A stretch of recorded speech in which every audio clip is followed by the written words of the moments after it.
اعمال کی اصلاح کرم سے کر دے۔ الحمدللہ رب العالمین والصلاة والسلام علی سید المرسلین، اما بعد فاعوذ باللہ من الشیطان الرجیم، بسم اللہ الرحمن الرحیم۔ پڑھیے الصلاة والسلام علیک یا رسول اللہ وعلی آلک واصحابک یا حبیب اللہ، الصلاة والسلام علیک یا نبی اللہ وعلی آلک واصحابک یا نور اللہ۔ میٹھے میٹھے اسلامی بھائیوں اور مدنی چینل کے ناظرین، درود پاک پڑھنے کے بے شمار فضائل و برکات ہیں۔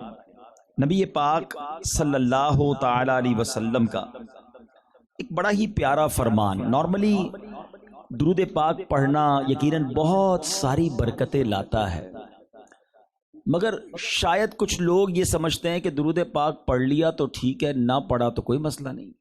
ایسا نہیں ہے، درود پاک ہم پر حق ہے نبی پاک علیہ الصلوۃ والسلام کا، بینگ امتی، نبی پاک علیہ الصلوۃ والسلام کا امتی ہونے کی حیثیت سے یہ حق ہے پیارے آقا علیہ الصلوۃ والسلام کا کہ امتی ان پر درود پڑھے، اور نہ پڑھنے والا کتنا اور کیسے محروم رہتا ہے۔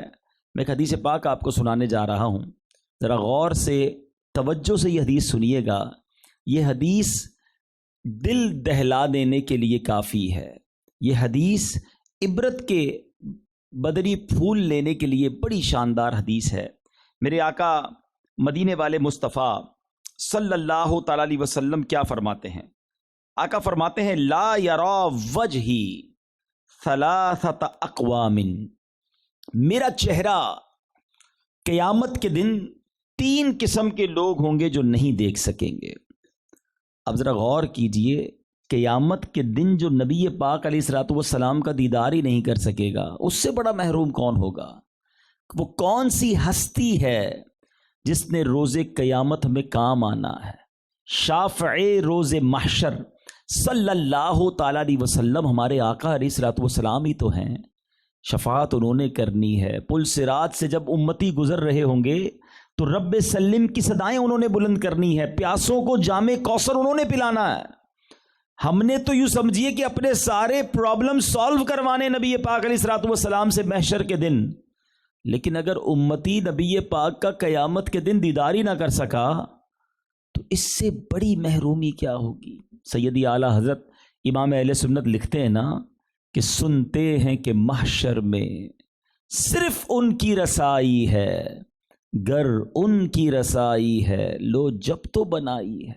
آقا علیہ الصلوۃ والسلام ہی سب کچھ ہے وہاں ہمارے لیے، لیکن اب نبی پاک فرما رہے کہ ایسے 3 قسم کے لوگ ہوں گے جو روز قیامت میرا چہرہ بھی نہیں دیکھ سکیں گے۔ اب ذرا سارے ناظرین غور کریں کہ ان 3 قسم کے لوگوں میں کہیں ہم تو شامل نہیں۔ نبی پاک فرماتے ہیں احدھا، پہلا کون ہوگا؟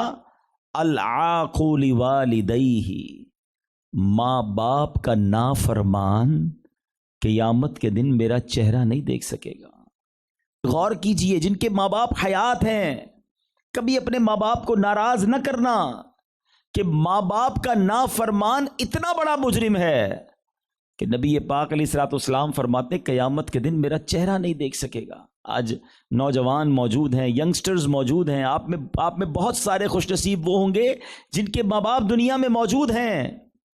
قدر کیجئے، دعائیں لیجئے، یاد رکھیے جس کے ماں باپ راضی اس سے اس کا رب راضی، جس سے ان کے ماں باپ ناراض اس سے اس کا رب ناراض۔ کبھی کسی صورت بھی ماں باپ کو ناراض نہ کیجئے، ماں باپ ہیں تو خدمت کر لیجئے۔ یقین جانیے جب چلے جاتے ہیں نا پھر بہت یاد آتے ہیں، پھر احساس ہوتا ہے کہ اور خدمت کرتا اور دعائیں لیتا۔ تو آج ہیں تو دعائیں لے لیجئے، یہ تو وہ ہستیاں ہیں جن کا دیدار کرو تو مقبول حج کا ثواب مل جاتا۔ اللہ پاک مجھے اور آپ کو جن کے والدین حیات ہیں ان کی خوب قدر کرنے کی توفیق عطا فرمائے۔ دوسرا کون ہوگا؟ تو میرے آقا علیہ الصلوۃ والسلام فرماتے ہیں قیامت کے دن میرا چہرہ بھی نہیں دیکھ سکے گا۔ نبی پاک فرماتے ہیں والثانی تارک سنتی، میری سنت کا چھوڑنے والا، سنت کے ترک کرنے والا قیامت کے دن میرا چہرہ نہیں دیکھ سکے گا۔ غور کریں وہ اسلامی بھائی جو سنت سے دور رہ کر زندگی گزار رہے ہیں، بلکہ ایک آج کل تو بڑی عجیب سی ایک ذہن سازی لگتا ہے کر دی گئی ہے کہ لوگ آپس میں بات کرتے ہوئے کہتے ہیں یار سنت ہی ہے نا، فرض تو نہیں، چلو چھوڑ دیتے ہیں۔ یعنی سنت کا نام جہاں آتا ہے وہاں بندہ ریلیکس ہو کے کہتا ہے یہ تو کرنی نہیں ہے۔ علماء بیٹھے ہیں، خاص طور پہ حج عمرے میں جب ہم جاتے ہیں تو وہاں جب مسائل پوچھنے لوگ ہمارے پاس آتے ہیں تو وہ یہی سوال کر رہے ہوتے ہیں، بھائی دم تو نہیں ہو جائے گا، کوئی جرمانہ تو نہیں دینا پڑے گا؟ جب ہم ان کو بتاتے ہیں یہ عمل سنت ہے تو کہتے ہیں سنت ہی ہے نا، اور پھر اس کو چھوڑنے کی طرف چلے جاتے ہیں۔ سنت کو چھوڑنے والے کے بارے میں نبی پاک فرماتے ہیں کہ میرا چہرہ قیامت کے دن نہیں دیکھ سکے گا۔ ایک بات ہمیشہ یاد رکھیے گا، عشق جو ہے نا وہ اطاعت کے بغیر کمپلیٹ نہیں ہو سکتا۔ ایسا ہو ہی نہیں سکتا کہ میں کسی سے محبت بھی کروں اور اس کی بات بھی نہ مانوں، یا تو پھر میں عشق نہیں کرتا۔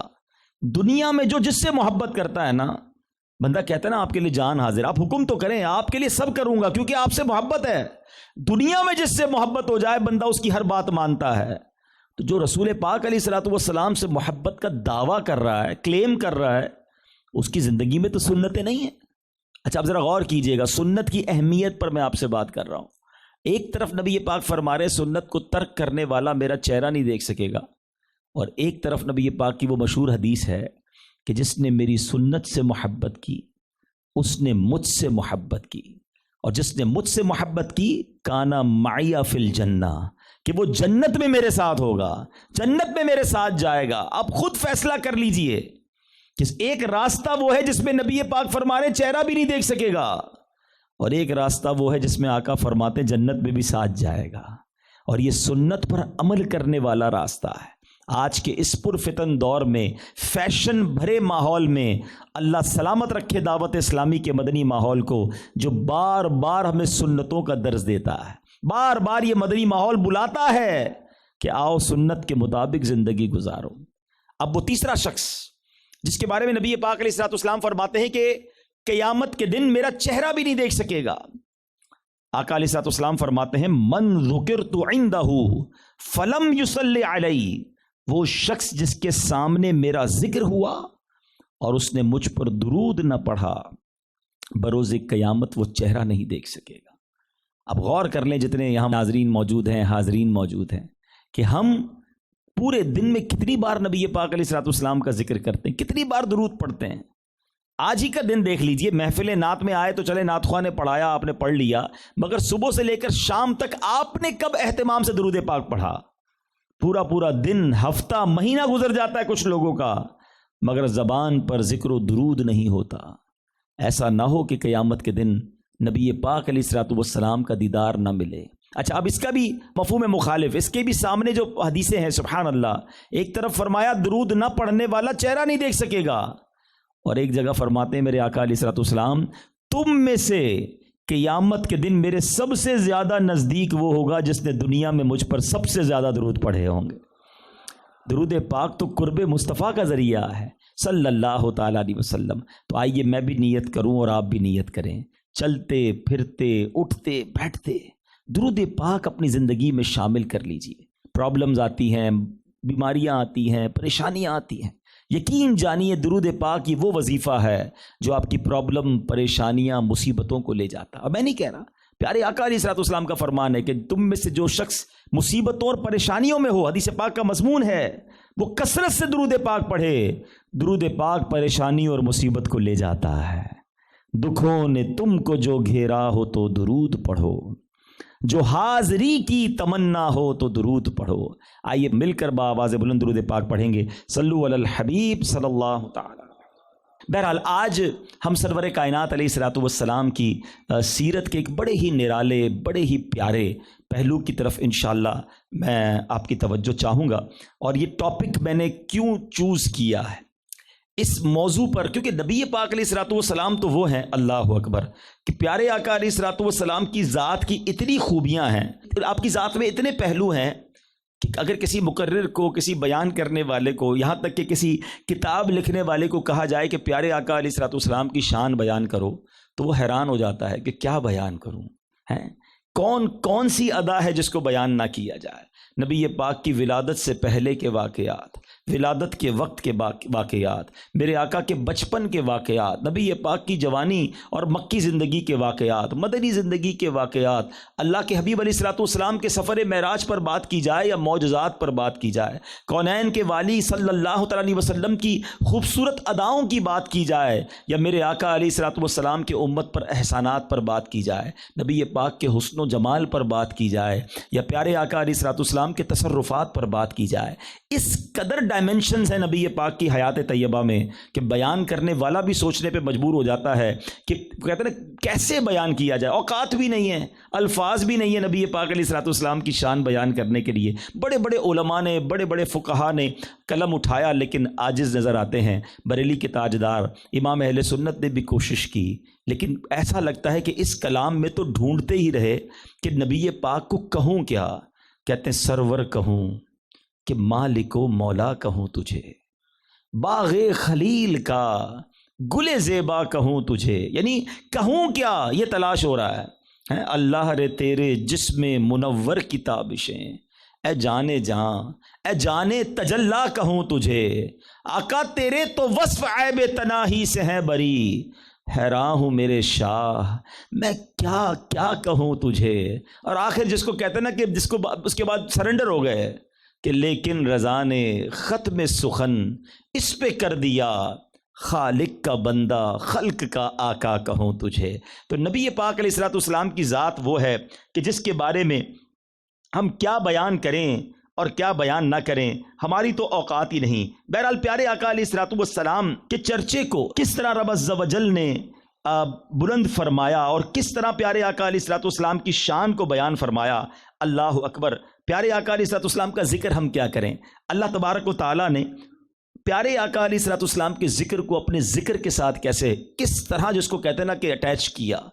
جب تک ہم کلمہ لا الہ الا اللہ کے بعد محمد الرسول اللہ نہ پڑھ لیں، ایمان کمپلیٹ نہیں ہوتا۔ یعنی نبی پاک پر ایمان لائے بغیر اللہ پر ایمان لانا کمپلیٹ نہیں ہوتا۔ یہ بڑی کمال کی بات ہے۔ اچھا اب آپ دیکھیں جو ساری دنیا میں اذانیں ہو رہی ہیں اور یہ اذان کا سسٹم کیسا ہے، وَرَفَعْنَا لَكَ ذِكْرَكَ کا کیسا مظہر نظر آتا ہے کہ اگر دنیا کے ایک کونے سے فجر کی اذان شروع ہو تو ہر اذان میں نبی پاک کا چرچا ہے، اشہد ان محمد الرسول اللہ۔ اب آپ ترتیب سے دیکھتے جائیں تو ہو سکتا ہے کہ دنیا کے اوقات میں جو یہ تبدیلی ہے، پشاور میں اذان پہلے ہوتی ہے، اسلام آباد میں بعد میں ہوتی ہے، لاہور میں اس کے بعد ہوتی ہے، پھر سندھ میں ہوتی ہے، پھر کراچی جا کے ہوتی ہے۔ اللہ کی شان ہے، اللہ کی حکمت ہے، وہ جانے۔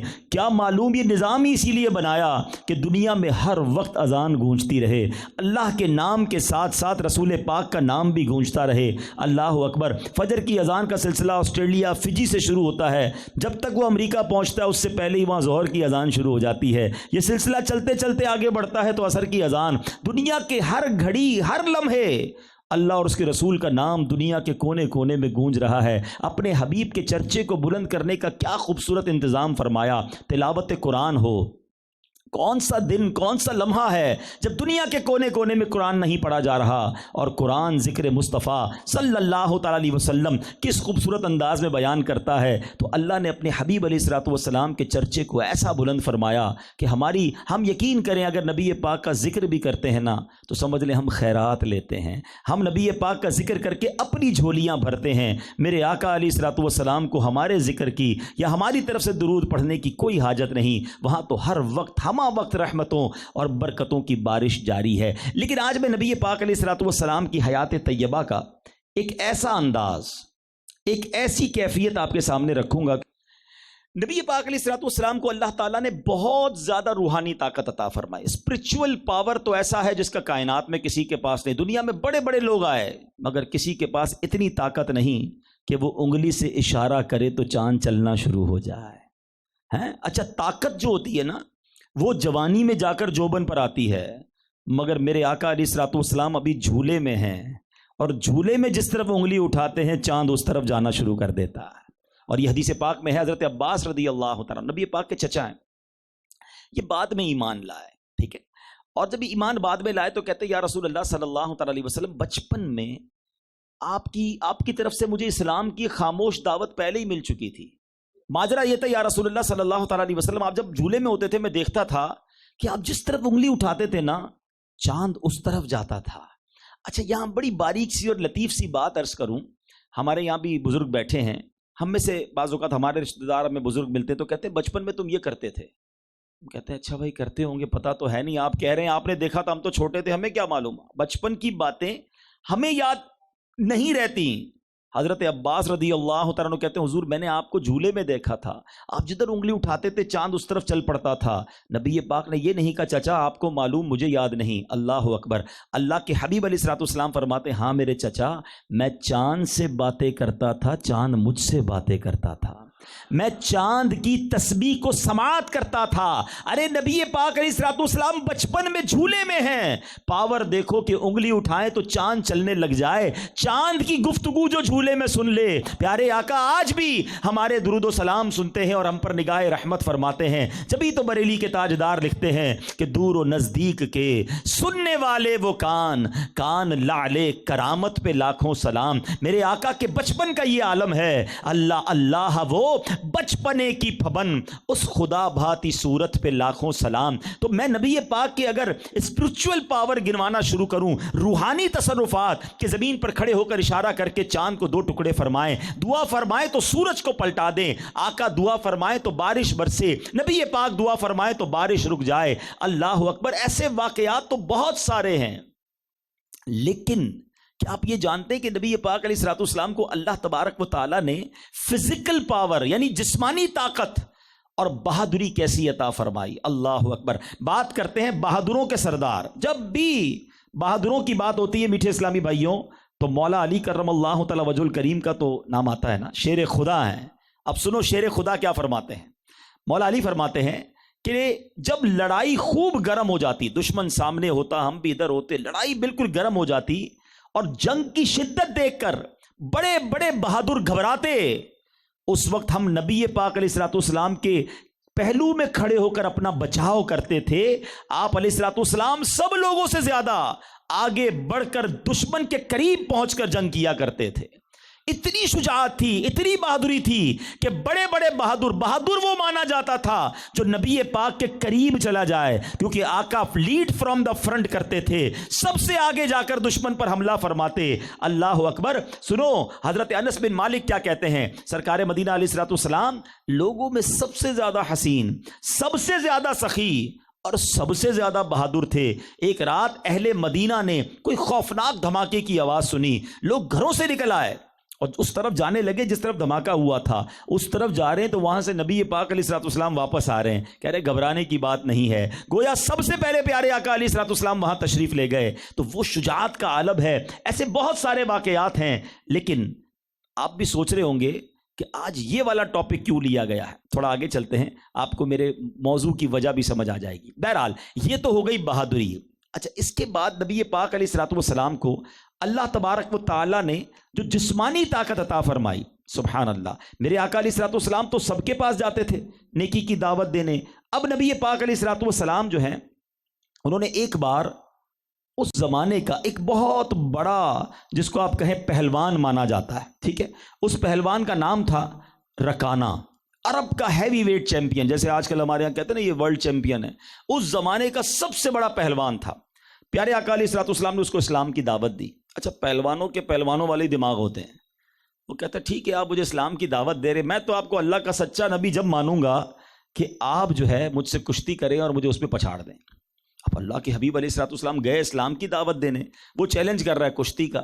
اب ذرا سما دیکھیں کیا بنا ہوگا کہ نبی پاک کو چیلنج دیا ایک پہلوان نے، پیارے آقا علیہ الصلوۃ والسلام نے فرمایا ٹھیک ہے چلے کشتی کرتے ہیں۔ اب کیسا جمگٹا لگا ہوگا، صحابہ کرام جمع ہوئے ہوں گے اور لوگ دیکھنے آ گئے کہ اب ہوتا کیا ہے۔ مگر جیسے ہی اس رکانہ پہلوان نے پیارے آقا علیہ الصلوۃ والسلام کی طرف قدم آگے بڑھایا، نبی پاک نے ایک ہی باری میں اٹھا کر اسے پٹک دیا۔ وہ حیران ہو گیا، وہ کہتا ہے مجھے اس طرح اٹھا کر پٹک دیا۔ اب کہتا ہے حضور ایک کام کریں، جو ہے نا مجھے لگتا ہے کہ آپ کے پاس جو ہے نا کوئی مجھے سمجھ نہیں پڑی ہوا کیا ہے میرے ساتھ، ایک بار اور کرتے ہیں مقابلہ۔ نبی پاک نے پیغمبرانہ قوت سے پھر اٹھایا، پھر اٹھا کے پٹک دیا، یعنی اس کو اپنے داؤ پیچ ہلانے جلانے کی نوبت ہی نہیں آئی۔ وہ کہتا ہے حضور آج تک عرب کا کوئی پہلوان میری پیٹھ زمین پر نہیں لگا سکا۔ تیسری بار آیا، نبی پاک نے تیسری بار بھی اٹھا کر اسے پٹک دی، اس کو ہاتھ پیر ہلانے کی بھی موقع نہیں ملتا تھا۔ وہ کہتے ہیں آپ اللہ کے سچے نبی ہیں، کلمہ پڑھ کر مسلمان ہو گیا۔ پہلوانوں کا عموماً بیٹا بھی پہلوان ہوتا ہے، اس کا بیٹا یزید بن رکانہ یہ بھی مانا ہوا پہلوان تھا۔ تھوڑے دنوں کے بعد وہ آیا 300 بکریاں لے کر، کہ حضور میں آپ مجھ سے کشتی لڑیے اور مجھے پچھاڑیے، پھر میں مانوں گا آپ طاقتور ہیں۔ باپ کو تو ہرا دیا تھا نبی پاک علیہ الصلوۃ والسلام نے، اب یزید بن رکانہ آیا۔ اچھا پیارے آقا مسکرا کر کہتے ہیں اگر میں نے تمہیں گرا دیا مجھے کیا دو گے؟ کہ حضور یہ 300 بکریاں لائے ہوں، 100 بکریاں آپ کو دے دوں گا۔ پیارے آقا علیہ الصلوۃ والسلام مسکرائے، فرمایا آ جاؤ پھر۔ وہ آیا، نبی پاک سے ہاتھ ملایا، میرے آقا نے ہاتھ پکڑا، اٹھا کے اسے پٹک دیا زمین پر۔ شاکڈ، ہکا بکا رہ گیا، یہ کیا ہوا میرے ساتھ ہے؟ میں وہ جس کا چرچا ہے اور ابھی تو داؤ پیچ لگانے کا موقع ہی نہیں دیا انہوں نے۔ 100 بکریوں کا وعدہ تھا، اس نے 100 بکریاں دی۔ کہا حضور ایک اور، کہا اب کیا دو گے؟ کہا ایک بار اور 100 بکریاں دوں گا۔ پیارے آقا مسکرایا، فرمایا آ جاؤ۔ پھر آیا، پھر نبی پاک نے ہاتھ پکڑا، پھر اٹھا کے پٹک دیا، 100 بکریاں دیا۔ اسے سمجھ نہیں آ رہی ہو کیا رہا ہے میرے ساتھ۔ کہتے ہیں آخری بار ایک بار اور، مجھے سمجھ نہیں آ رہی میرے ساتھ کیا ہو رہا ہے، میں اب کی بار آپ کو نہیں جیتنے دوں گا۔ آخری 100 بکریاں بھی اس نے سامنے رکھی، نبی پاک نے اٹھایا، اسے بھی پٹک دیا۔ وہ کہتا ہے دنیا میں کوئی ایسا پہلوان نہیں گزرا جس نے اس طرح مجھے اٹھا کر زمین پر لگایا ہو۔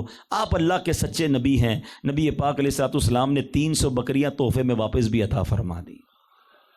سمجھ رہے ہیں آپ؟ میرے آقا صرف روحانی طاقت والے نہیں، نبی پاک علیہ الصلوۃ والسلام کی جسمانی طاقت کا عالم یہ ہے۔ ایک اور پہلوان کے بارے میں آتا ہے، ابو الاسود، اس کے بارے میں مشہور تھا، یہ اتنا طاقتور تھا، یہ جب کسی چمڑے پر بیٹھ جاتا نا، چیلنج دیتا لوگوں کو، چمڑا نکال کے بتاؤ میرے نیچے سے۔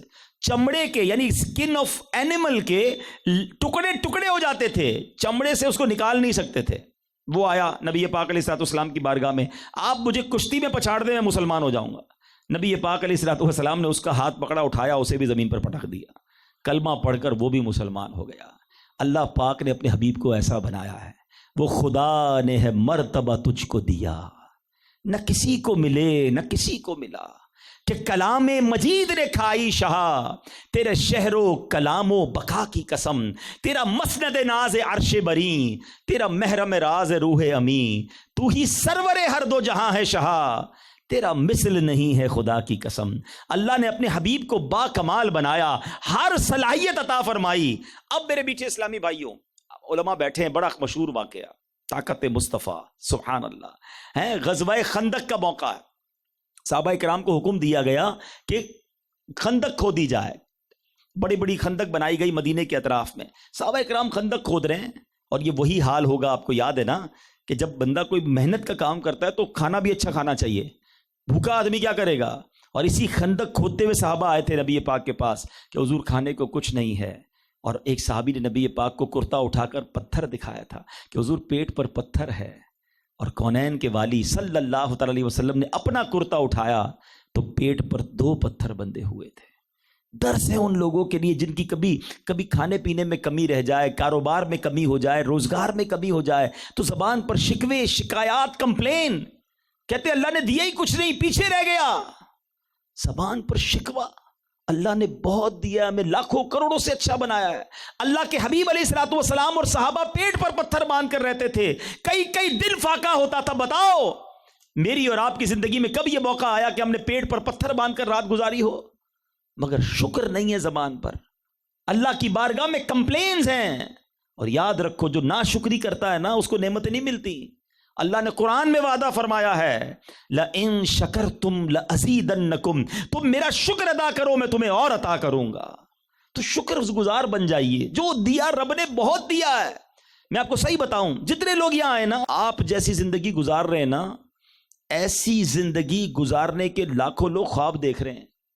جی جناب، ہو سکتا ہے آپ کہیں یار یہ کیسی بات کر رہے ہیں مولانا صاحب، میں تو قرضے میں ہوں، بے روزگار ہوں، کرائے کے گھر میں رہتا ہوں، میری جیسی زندگی گزارنے کا کون خواب دیکھ رہا ہے؟ پیارے بھائیوں، آپ سب پیدل چل کر آئے ہیں، کئی ایسے ہیں جن کے پاس پیر ہی نہیں ہیں، آپ سب اپنے ہاتھوں سے کھانا کھاتے ہیں، کئی ایسے ہیں جو اس وقت ہاسپٹل میں ہیں جن کو نالیوں کے ذریعے خوراک دی جا رہی ہے، کھانا کھا کر اس کی فراغت میں اور آپ آسانی سے کر رہے ہیں۔ کئی لوگ وہ ہیں جن کو نالیوں کے ذریعے ان کی حاجات سے فارغ کیا جاتا ہے۔ یہ شکر نہیں ہے اللہ کا؟ ہے کتنی بڑی بڑی بیماریاں لوگوں کو اللہ نے اس سے بچایا ہوا ہے، اور ہم کہتے ہیں ہم پیچھے رہ گئے، ہم محروم ہیں۔ نہیں جناب، شکر۔ بہرحال غزوہ خندق کا موقع ہے، صحابہ سے ایک چٹان نہیں ٹوٹ رہی تھی. سارے صحابہ نے مل کر کوشش کر لی, بہت بڑی چٹان تھی. اچھا صحابہ بھی کمال کے تھے, ان کو جو چاہیے ہوتا تھا نا, نبی پاک علیہ الصلوۃ والسلام کے پاس آتے, کہتے حضور چٹان نہیں ٹوٹ رہی. نبی پاک تشریف لے گئے, کدال اٹھائی, ایک روایت کے مطابق بسم اللہ شریف پڑھ کر میرے آقا نے ایک بار مارا, چٹان ریزہ ریزہ ہو گئی. اور ایک روایت کے مطابق 3 بار, اور ہر بار میرے آقا کدال مارتے تھے اور اس سے نور بلند ہوتا تھا. تو یہ ہے میرے آقا کی شجاعت, یہ ہے میرے آقا علیہ الصلوۃ والسلام کی طاقت. اب میں آتا ہوں اپنے اصل موضوع کی طرف. آپ کو ریئلائز کروانا ہے, آپ کے ذہن میں یہ کیفیت بتانی ہے کہ جس شخصیت کا ذکر خیر ہو رہا ہے اس سے بڑی شخصیت اس زمین پر نہیں آئی. اللہ پاک نے اپنے حبیب کو ہر طرح کی صلاحیتوں سے نوازا, زمین پر کھڑے ہو کر چاند پر قدرت بھی دی, اللہ نے فزیکل پاور بھی دیا, نبی پاک کو کمالات بھی عطا فرمائے, ہر وہ چیز تھی. مگر اس کے باوجود میرے آقا کی صفت عادت کریمہ کیسی تھی؟ عاجزی تھی, انکساری تھی, تحمل تھا, معافی تھی, درگزر تھا, بدلہ نہیں تھا. آج ہمارے پاس تھوڑے پیسے آ جائیں, آج ہمارے پاس تھوڑی طاقت آ جائے, آج ہمارے ساتھ کوئی 10 15 20 لوگ مل جائیں, ہمارا تو انداز ہی بدل جاتا ہے. اب میں بتاؤں گا کون ہوں. اب بدلہ لیتے لوگ, ظلم کرتے ہیں, جگہ پہ قبضہ, دشمنیاں. بدقسمتی سے آج حال یہ ہے کہ مسلمان کے خون کا پیاسا بنا ہوا ہے. قبیلوں کی لڑائیاں چلتی ہیں, خاندانوں کی لڑائیاں چلتی ہیں, کوئی کسی کو معاف کرنے کے لیے تیار نہیں ہے. ایک طرف تو کہتے ہیں نبی پاک کے امتی ہیں, اور دوسری طرف نبی پاک کے اس طریقہ کار کو بھول گئے. اچھا نعتیں سب سنیں گے کہ سلام اس پر کہ جس نے گالیاں سن کر دعائیں دیں, سلام اس پر کہ جس نے خون کے پیاسوں کو کبائیں دیں. لیکن کیا ہمارا یہ انداز ہے کہ ہمیں کوئی برا بھلا کہے تو ہمیں صبر آ جائے؟ ہم تو مرنے مارنے اور جناب لڑائی جھگڑے کے لیے تیار ہو جاتے ہیں. سنو میرے آقا علیہ الصلوۃ والسلام کا انداز کیا تھا کہ ایک بار نبی پاک علیہ الصلوۃ والسلام باہر آئے تو صحابہ کرام کھڑے ہو گئے. تو نبی پاک نے فرمایا کہ اس طرح نہ کھڑے رہا کرو جیسا کہ اجمی لوگ ایک دوسرے کی تعظیم کرتے ہیں. میں تو ایک بندہ ہوں, بندے کی طرح کھاتا ہوں, بندے کی طرح رہتا ہوں. اللہ کے حبیب ہیں, اتنا بڑا مقام, مگر یہ پسند نہ فرماتے کہ ان کے لیے کھڑا ہوا جائے. اور آج ایسے بھی لوگ ہیں جن کے لیے کھڑے نہ ہو تو برا لگ جاتا ہے, بلکہ اپنے ملازمین کو تو یہ اختیار بھی نہیں دیتے کہ میرے سامنے بیٹھ سکے. کھڑے رہ کے بات کیا کرو. تمہیں کس نے کہا ہے بیٹھنے کی اجازت کس نے دی ہے؟ بتاؤ, یہ تکبر نہیں ہے, یہ گھمنڈ نہیں ہے. اور تکبر کسے کہتے ہیں کہ آپ اپنے آپ کو بہتر سمجھ رہے ہیں نا, حقیر دوسروں کو سمجھ رہے ہیں. یہ کھڑے کیوں نہیں ہوئے میرے لیے؟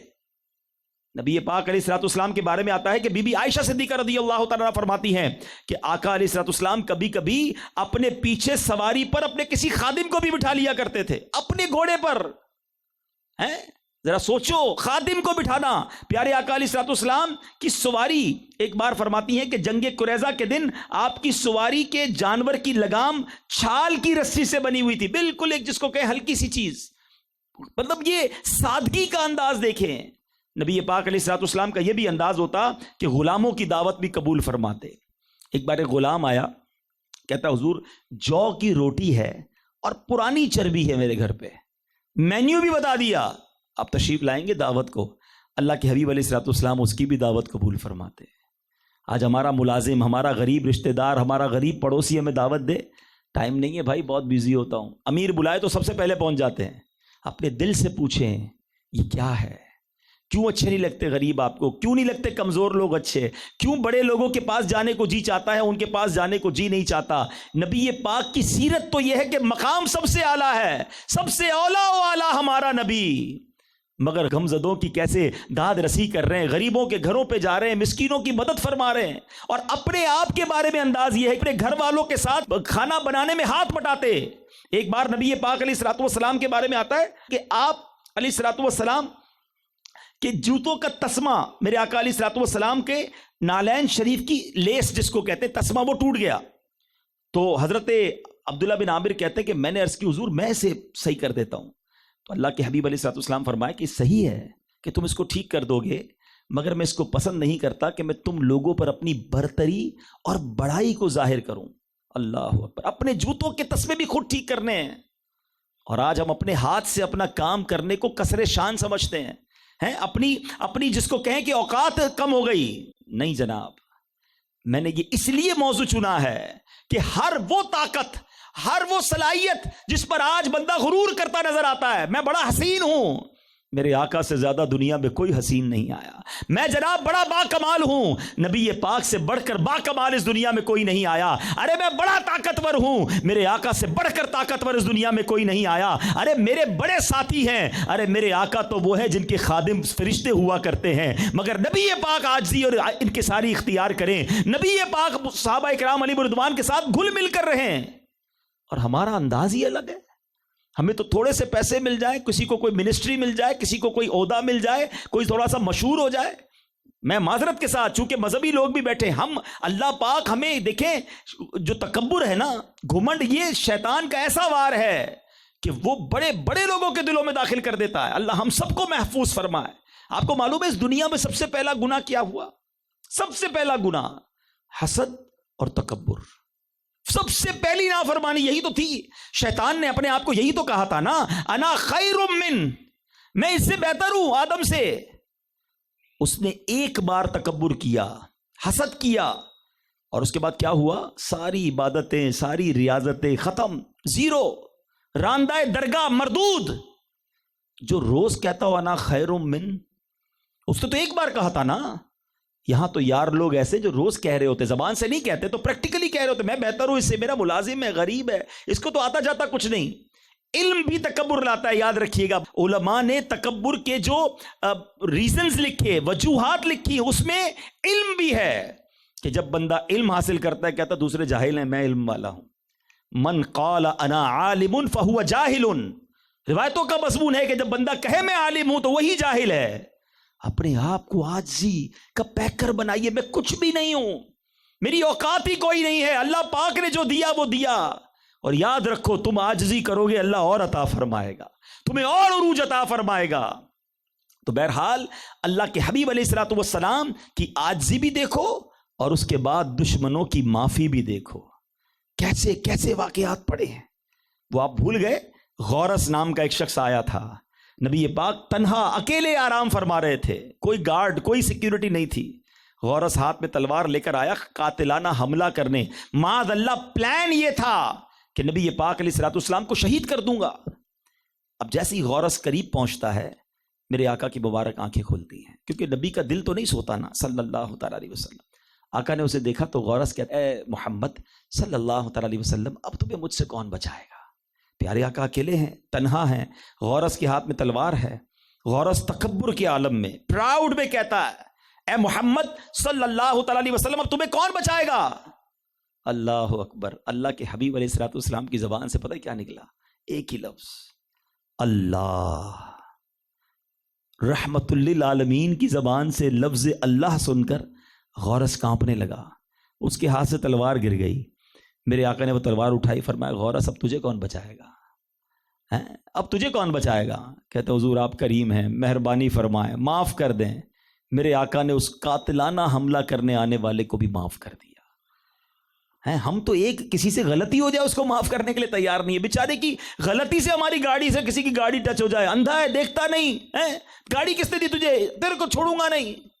سوچئے کتنا فرق ہے ہم میں اور ان میں۔ چھوٹی چھوٹی بات پر بیوی پر ہاتھ اٹھاتے ہیں، چھوٹی چھوٹی بات پر جناب اپنی فیملی سے لڑائی، اپنے خاندان والوں سے لڑائی، ایسی ایسی دشمنیاں پال لی، نہیں جناب ہم چچا کے گھر نہیں جاتے، ہم فلاں کے اپنے دعوت میں نہیں بلائیں گے، ہمارا رشتہ ختم ہو گیا ان سے۔ وجہ کیا تھی؟ وہ دعوت میں نہیں بلایا تھا ہمیں، ہم سے سیدھے منہ بات نہیں کی تھی۔ کوئی چھوٹی سی بات پر اتنی بڑی بات بنا دیتے ہیں۔ کدھر گئی تمہاری نبی پاک علیہ الصلوۃ والسلام کی غلامی؟ کیا یہ انداز ہے پیارے آقا علیہ الصلوۃ والسلام کے غلاموں کا؟ دشمنیاں پالنا، معاف نہ کرنا۔ فتح مکہ کو بھول گئے؟ جب مکہ فتح ہوا ذرا سوچئے، نبی پاک علیہ الصلوۃ والسلام اور صحابہ پر کیا ظلم نہیں کیا تھا مکے والوں نے۔ مکے میں نبی پاک کی پیدائش ہوئی صلی اللہ تعالیٰ علیہ وسلم، 53 ایئرز، 53 سال نبی پاک نے مکے میں گزارے ہیں۔ آپ ذرا سوچیں، گھر بار وہیں، بال بچے وہیں، صحابہ کرام کا کاروبار، خاندان سب وہیں، اور اب نبی پاک کو مکہ چھوڑنا پڑ رہا ہے۔ کس غم زدہ حالت میں میرے آقا نے مکہ چھوڑا تھا۔ روایتوں کے مضمون ہے کہ نبی پاک جب مکے سے باہر جا رہے تھے تو مکہ شریف کی طرف دیکھ کر فرمایا تھا کہ اے مکہ، روئے زمین پر سب سے زیادہ محبوب شہر تو ہے میرے نزدیک، اگر تیرے شہر والے نہ چھوڑواتے میں کبھی چھوڑ کر نہ جاتا۔ حدیث پاک کا خلاصہ ہے۔ بڑے غم زدہ تھے میرے آقا مدینے جاتے ہوئے۔ 8 سال کے بعد ود ان 8 ایئرز اللہ نے وہ کرم کیا کہ اللہ تعالیٰ نے مسلمانوں کو وہ فتح عطا فرمائی کہ مکہ ہی فتح ہو گیا. کعبے کی چابیاں بھی مل گئیں, کعبے کی چھت پر اذان بھی ہو رہی ہے, کعبے سے بت بھی نکال دیے گئے, کنٹرول ہے مکے کا, اور وہ سارے لوگ لائن لگا کر کھڑے ہیں.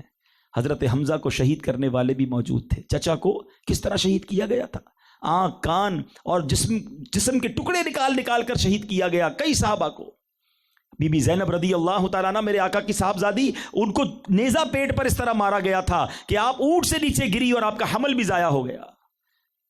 میرے آقا کی گلے میں چادر ڈال کر پھندا ڈالنے والے بھی موجود تھے, اور نبی پاک علیہ الصلوۃ والسلام کی سجدے کی حالت میں معاذ اللہ جو پیارے آقا کی بے ادبی کی گئی تھی, جس میں اقدس پر جو رکھا گیا, وہ لوگ بھی موجود تھے, رلانے والے موجود تھے, صحابہ کرام کو تپتی ریت پر لٹانے والے موجود تھے. موقع تھا بدلہ لینے کا, موقع تھا آج سب کے ٹکڑے ٹکڑے کر دینے کا.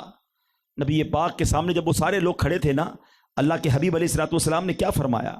پیارے آقا نے فرمایا, بولو تمہیں کچھ معلوم ہے آج میں تمہارے ساتھ کیا معاملہ کرنے والا ہوں؟ جب یہ سوال کیا نا نبی پاک نے, وہ لرز گئے کہ آج تو ہمیں ہمارے ٹکڑے کروا کر چیلوں سے اور کتوں سے بچوائے جائیں گے. مگر ڈرتے ڈرتے وہ کہتے ہیں, اخن کریم و ابن اخن کریم, آپ کرم والے بھائی اور کرم والے باپ کے بیٹے ہیں. ایسے ایسے جانی دشمن موجود تھے. اللہ کے حبیب علیہ الصلوۃ والسلام نے کیا ارشاد فرمایا؟ قرآن میں یہ الفاظ موجود ہیں, لا تثریب علیکم اليوم فاذهبوا انتم الطلقاء.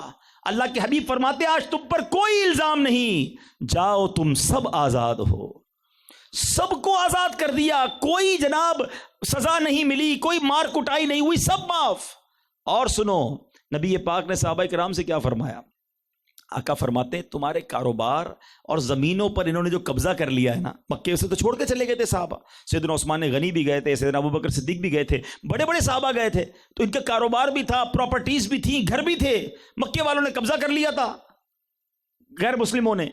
نبی پاک نے فرمایا تمہارا جو کچھ انہوں نے قبضہ کیا ہے نا, یہ سارا کا سارا انہیں تحفے میں دے دو.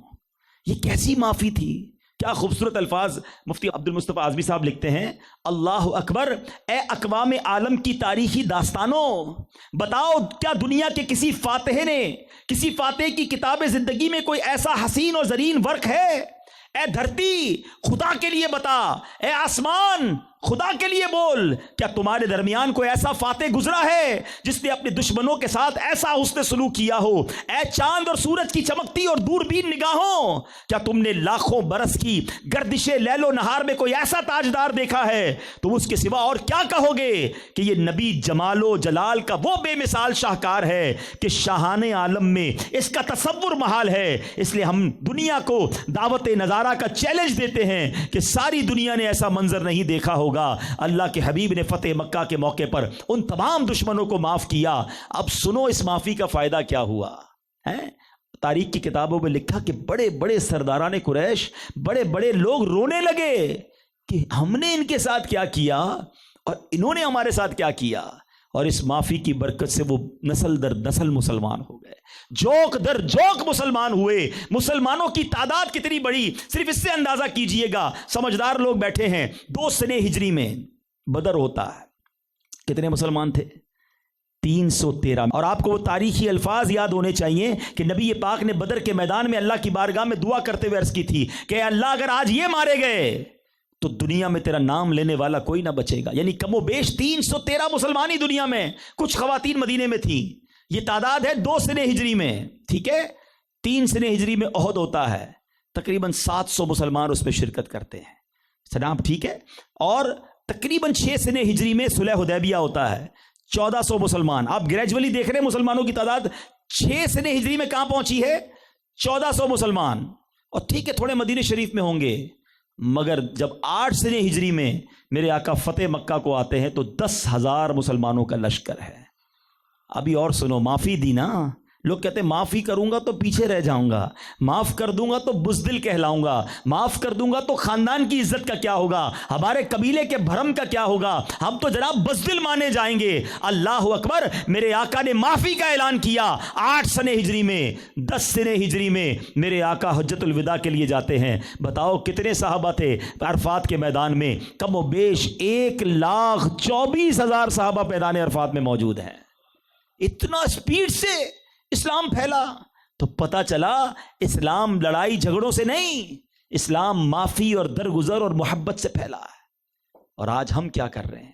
دشمنیاں پال رہے ہیں، لوگوں سے لڑ رہے ہیں، بات بات پر دوسروں کو اپنے سے دور کر رہے ہیں. نہ کرو، زندگی بہت تھوڑی ہے. محبت میں گزاریں، معاف کر دیں، درگزر کریں، سینے لگا لو، اپنے اپنے ہی ہوتے ہیں. اور معافی آپ درگزر کریں، دیکھیں لوگوں کے دلوں میں کیسی جگہ بنے گی. کتنا مشہور واقعہ سیدنا مالک بن دینار رضی اللہ تعالیٰ عنہ کا. ان کے برابر میں ایک آتش پرست رہتا تھا، آگ کی پوجا کرنے والا. حضرت مالک بن دینار اللہ کے ولی تھے. اس نے ان کو تنگ کرنے کے لیے کیا کیا، ایک پرنالہ بنایا، بارش کا پانی جس سے آتا ہے نا، روزانہ اپنے گھر سے گندگی حضرت مالک بن دینار کے گھر میں بھیجتا تھا. حضرت مالک بن دینار رضی اللہ تعالیٰ عنہ ایک دن 2 دن آپ پانی ڈالتے تو اسے دھو دیتے تھے. تو ایک دن وہ آیا اور آ کر کہتا ہے کہ حضور میں جو پرنالے سے گندگی بھیجتا ہوں اس سے آپ کو تکلیف نہیں ہوتی؟ تو آپ کہتے ہیں ہاں تکلیف تو ہوتی ہے، مگر میں پانی ڈالتا ہوں، اس کو دھو دیتا ہوں. تو آپ کو غصہ نہیں آتا؟ کہا میں غصہ تو آتا ہے مگر پی جاتا ہوں، کیونکہ اللہ تعالیٰ نے قرآن میں فرمایا ہے وَالْكَاظِمِينَ الْغَيْظَ وَالْعَافِينَ عَنِ النَّاسِ وَاللَّهُ يُحِبُّ الْمُحْسِنِينَ. اللہ قرآن میں فرماتا ہے اور غصہ پینے والے اور لوگوں سے درگزر کرنے والے اور نیک لوگ اللہ عز و جل کے محبوب ہیں. وہ غیر مسلم کہتا ہے حضور اس گھر کی گندگی بعد میں دھوئیے گا، پہلے میرے دل کی گندگی دھوئیے، میں کلمہ پڑھ کر مسلمان ہوتا ہوں. غیر مسلم مسلمانوں کا اخلاق دیکھ کر مسلمان ہو جاتے تھے. سچ بتاؤ آج ہمارا مسلمان پڑوسی ہم سے تکلیف میں ہوتا ہے. اگر آپ کے میرے پڑوس میں کوئی غیر مسلم آ جائے، کیا ہمارے اس پڑوس میں رہنے کی وجہ سے مسلمان ہوگا؟ ہمارے کردار ایسے ہیں، ہم سے کاروبار کر کے کوئی مسلمان ہوگا؟ پہلے مسلمان تاجروں نے دین پھیلایا، وہ بزنس کرنے گئے کئی ملکوں میں، اتنی ایمانداری والی تجارت کی، ایسے وعدے پورے کیے، اتنا اصلی مال دیا کہ لوگ کہتے تھے مال لینا تو مسلمان سے لینا، اسلام انہی کا ٹھیک ہے، مذہب ان کا درست ہے. جب کاروباری لوگ ایسے ہیں تو ان کے نبی کیسے ہوں گے؟ کلمہ پڑھ کر مسلمان ہو جاتے. مگر بتاؤ آج دنیا میں ہم نے کیا حال کر دیا ہمارے مذہب کا. لوگ کہتے ہیں میڈ ان، جملہ کہنے کو مزہ نہیں آ رہا، مگر مسلم ملکوں کی پروڈکٹ خریدنے کی بجائے لوگ کہتے ہیں یار اس ملک کی لے لو، وہ سچی بات ہوگی، جو لکھا وہی ہوگا یا نہیں ہوگا. تاجر بیٹھے ہیں یہاں پر، سوچئے یہ دین کی خدمت ہے؟ ہم کیا کر رہے ہیں؟ اتنا پیارا مذہب، اتنے پیارے آقا علیہ الصلوۃ والسلام کے امتی ہیں، مگر ہمارے ایٹیٹیوڈ، ہمارے اعمال، ہمارا کردار کیسا ہو گیا؟ تو خدا را میرے میٹھے اسلامی بھائیوں، معافی، درگزر اور دشمنی ختم کرنے کی طرف آئیں. لوگوں کے لیے دل بڑے کریں. معاف کرنا میرے آقا علیہ الصلوۃ والسلام کو بہت پسند ہے. اور ایک بڑی جس کو کہنا ڈرا دینے والی حدیث سناتا ہوں. حدیث پاک کا مضمون ہے کہ جو رحم نہیں کرتا وہ رحم نہیں کیا جائے گا، اور جو معاف نہیں کرتا وہ معاف نہیں کیا جائے گا. اگر میں نے کسی پر رحم نہیں کیا اور اگر مجھ پر اللہ نے رحم نہ فرمایا تو میں کدھر جاؤں گا؟ سوچو نا. اگر آج ہم کسی کو معاف کرنے کے لیے تیار نہیں ہیں، بندہ کہتا ہے میں بتاتا ہوں کون ہوں، میں اب اس کو ٹھیک کروں گا، کر لو، بدلہ لے لو. لیکن اگر میرے اور آپ کے اعمال پر رب نے پکڑ فرمائی تو ہم کدھر جائیں گے؟ معاف کرو، اور یہ کہہ کر معاف کرو، اللہ کی بارگاہ میں یہ عرض کر کے معاف کرو کہ اللہ میں تیرے بندے کو معاف کر رہا ہوں، تو مجھے معاف فرما دینا، مجھے مت پکڑنا مالک، میں بڑا گناہ گار ہوں.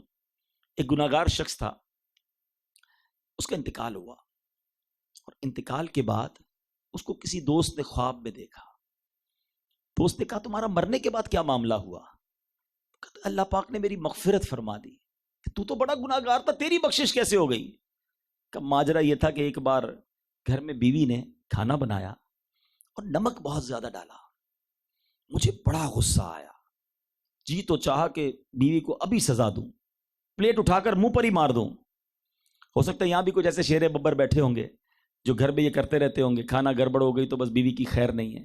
اور اس شخص نے کیا کیا؟ کہتا ہے مجھے خیال آیا آج بیوی نے ایک بار غلطی کی ہے، مجھے غصہ آ رہا ہے، مجھے سزا دینے کو جی چاہ رہا ہے.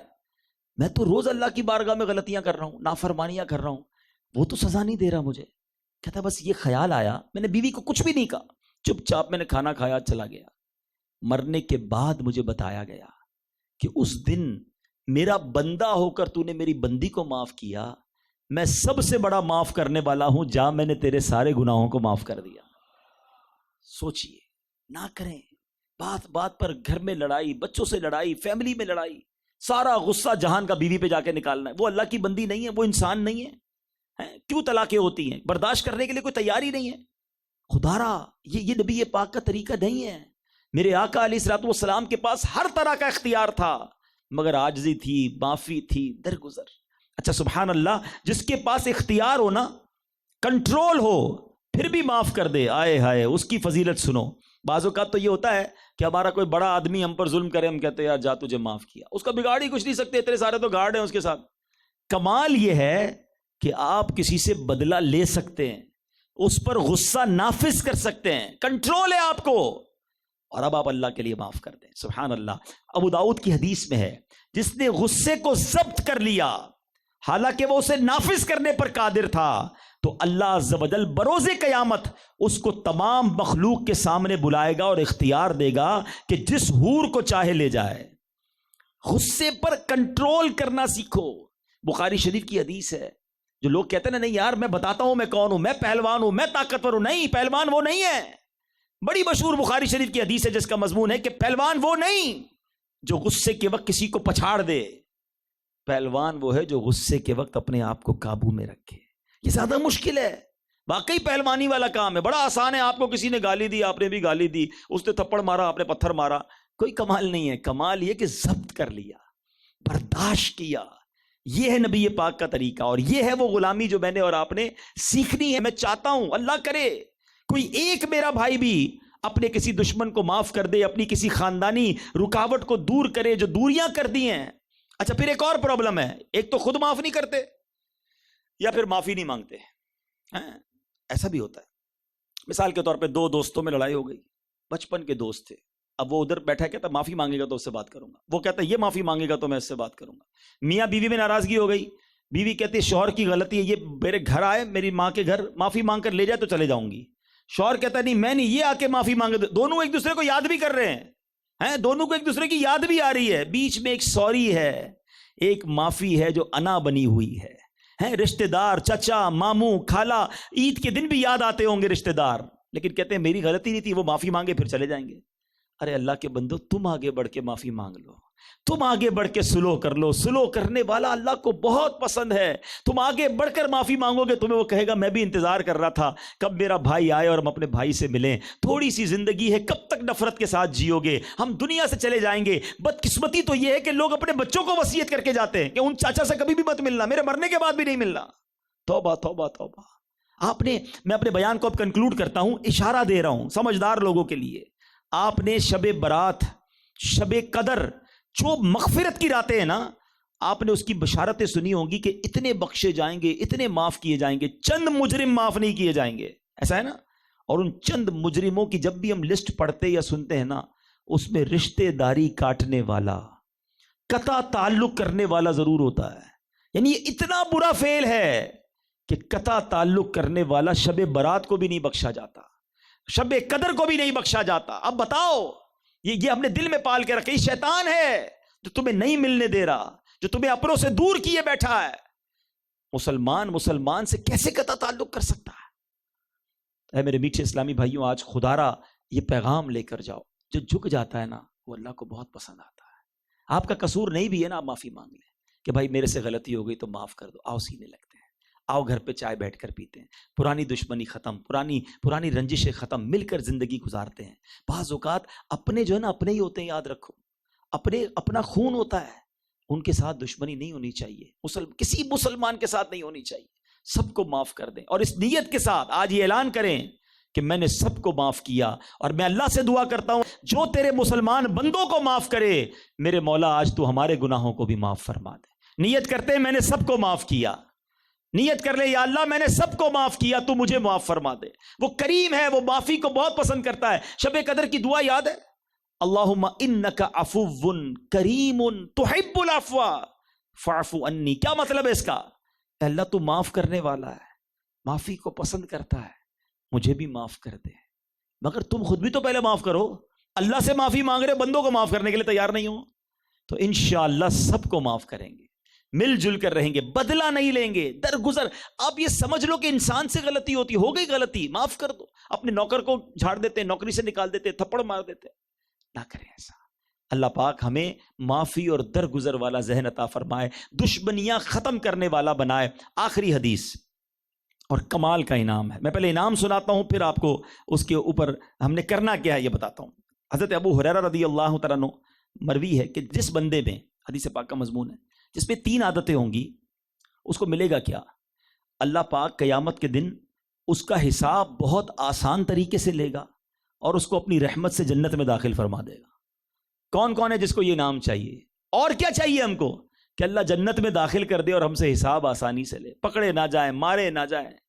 اب یہ 3 کام کرنے ہیں، یعنی انعام اتنا بڑا ہے کہ اگر 3 کام سنے بغیر بھی ڈن کرنا ہونا کہ جو بھی ہوں گے میں کروں گا کیونکہ مجھے حساب آسانی سے ہو اور جنت میں داخلہ مل جائے. وہ 3 کام کیا ہے؟ اللہ کے حبیب فرماتے ہیں، نمبر 1، جو تمہیں محروم کرے تم اسے عطا کرو. ہم کہتے ہیں اس نے نہیں بلایا دعوت میں بھی نہیں بلاؤں گا، اس نے کبھی تحفہ دیا ہی نہیں، میں تو دوں گا ہی نہیں. ہم تو دیتے بھی اس کو، مسکراتے بھی اس کے ساتھ جو ہم سے مسکراتا ہے. محروم کرنے والے کو عطا کرو. نمبر 2، جو تم سے قطع تعلق کرے تم اس سے ملاپ کرو. توڑ رہا ہے نا، تم جوڑو. نہیں مان رہا، آپ جوڑنے کی کوشش کریں تاکہ آپ اس حدیث کے مصداق بن جائیں اور یہ انعام آپ کو مل جائے. نمبر 3، نبی پاک فرماتے ہیں جو تم پر ظلم کرے اسے معاف کر دو.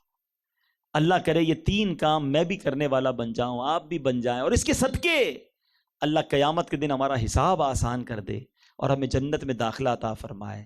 تو ہے میرے میٹھے اسلامی بھائیوں، یہی محبتوں کا پیغام ہمارا اسلام دیتا ہے. یہی محبتوں کا پیغام دعوت اسلامی اللہ کی رحمت سے دنیا بھر میں پھیلا رہی ہے. خدارا نرم دل ہو جائیے. دشمنی، جھگڑے، لڑائی، غصہ یہ اسلام کا طریقہ نہیں ہے. غصہ آتا ہے تو اس کے علاج بھی روحانی طور پہ بیان ہوئے. غصہ آئے، آپ کو مشورہ دیتا ہوں، کچھ لوگ ہوتے کہتے ہیں ہمیں بہت غصہ آ جاتا ہے، کیا کریں، نہیں چاہتے پھر بھی آ جاتا ہے. تو اس کی بھی حدیثوں میں علاج موجود ہے، روایتوں میں علاج موجود ہیں. آپ کو جب غصہ آئے نا، آپ کھڑے ہیں تو بیٹھ جائیں، بیٹھے ہیں تو لیٹ جائیں. غصہ شیطان کی طرف سے، شیطان آگ سے بنا ہے. آپ وضو کر لیں. جب آپ وضو کریں گے آپ کا غصہ بہت زیادہ اللہ کی رحمت سے نیچے آ جائے گا.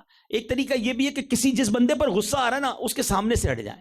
سامنے موجود رہیں گے بار بار غصہ آئے گا. بیوی سے لڑائی ہو گئی، اس سے کوئی غلطی ہو گئی، وہ سامنے بیٹھی ہے تو بار بار اس کو سنائی جا رہے ہیں. اتنا بڑھ جائے گا یا تو ہاتھ اٹھا دیتے ہیں، اللہ نہ کرے طلاق دے دیتے ہیں.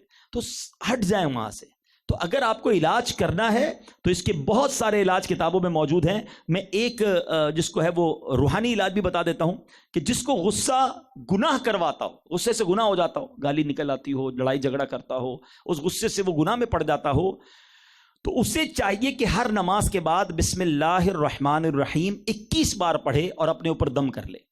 کھانا کھاتے وقت 3 بار پڑھ کر کھانے اور پانی پر دم کرے اور پھر وہی کھانا پانی استعمال کرے. بسم اللہ الرحمن الرحیم. ایک اور روحانی علاج لکھا کہ چلتے پھرتے کبھی یا اللہ یا رحمانو یا رحیم یہ پڑھتے رہا کریں.